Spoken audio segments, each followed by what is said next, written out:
নমস্কার বন্ধুরা, বেঙ্গলি স্বাস্থ্য কথায় আপনাদের সকলকে স্বাগত। আমি আছি আপনাদের সাথে পুষ্পেন্দু। আজকের বেঙ্গলি স্বাস্থ্য কথায় নতুন একটি ভিডিও নিয়ে হাজির হয়েছি। সেই ভিডিওটি হলো, ভোলা মহেশ্বর বা শিব কি সত্যি কোনো গাঁজা খেতেন বা কোনো নেশা করতেন? কখনো নয়। কারণ শিব পুরাণে বর্ণিত আছে, বিষ পান করার পর ভোলা মহেশ্বর দেহ থেকে তাপ নির্গত হতে থাকে বা সেই জ্বালা হতে শুরু করে।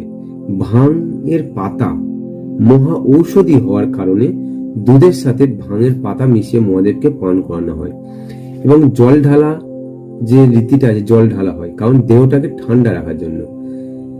দেহতে কিন্তু আমাদের ভোলা মহেশ্বর বা মহাদেবকে গাঁজা চরস সেবন করার দেবতা বানিয়ে ফেলেছি আমরা সেখানে। কিন্তু অ্যাকচুয়ালি ভোলা মহেশ্বরকে কিন্তু কোনো গাঁজা বা চরস কিছুই খেত না। কারণ একটা সিম্পল জিনিস ভেবে দেখুন, যেই ভোলা মহেশ্বর বা শিবজি সারা বিশ্বকে বাঁচানোর জন্য যে বিষটি পান করলো, সেই বিষটি কিন্তু পান করার মতো কোনো দেবতার ক্ষমতা ছিল না, কোনো দেবতা পানই করলো না বা গ্রহণ করলো না। কিন্তু ভোলা মহেশ্বর এই বিশ্ব ব্রহ্মাণ্ডকে বাঁচানোর জন্য যিনি এই বিষটি কণ্ঠে ধারণ করলো, আর সেই ভোলা মহেশ্বর কি কোনো ক্ষতিকারক জিনিস খাবে, যেটা আমরা নেশা জাতীয় জিনিস খাচ্ছে? কখনো নয়।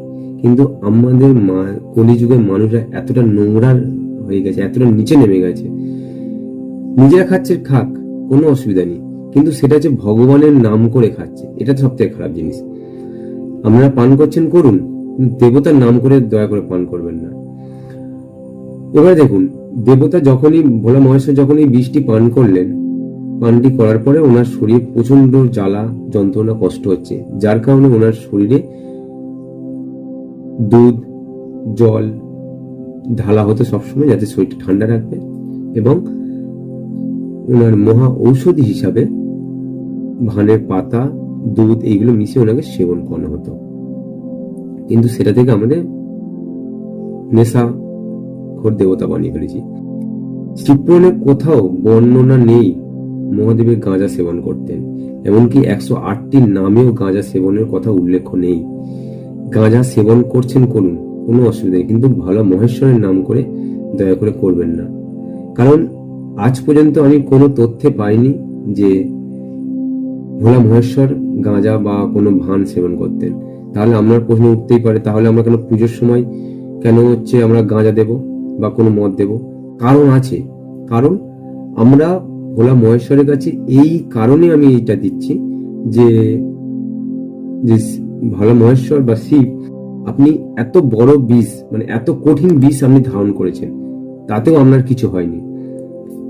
কিন্তু আমাদের শরীরে সেই বিষের একটি মানে 10 ভাগের কেন 100,000 ভাগের 1 ভাগ যদি আমাদের শরীরে প্রবেশ করে, আমরা মারা যাব।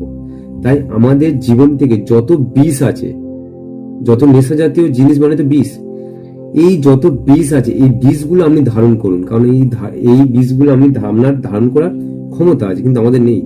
এই বিষগুলো আপনি ধারণ করুন, ধারণ করে আমাদের জীবনটাকে সুস্থ করুন। সেই হিসাবে আমরা দিচ্ছি ভগবানকে। এই জন্য আমরা ভগবানের শিবের পুজোতে আমরা নেশা জাতীয় জিনিস দিয়ে থাকি, কিন্তু সেটাকে আমরা অন্যভাবে করে নিয়েছি কি, এটা বাবার প্রসাদ, বাবার মানে ভোলা মহেশ্বরের কাছে দেওয়ার পরে সেটাকে আমরা নিয়ে আবার সেটাকে সেবন করছি। দয়া করে এই ভুলটি আর করবেন না।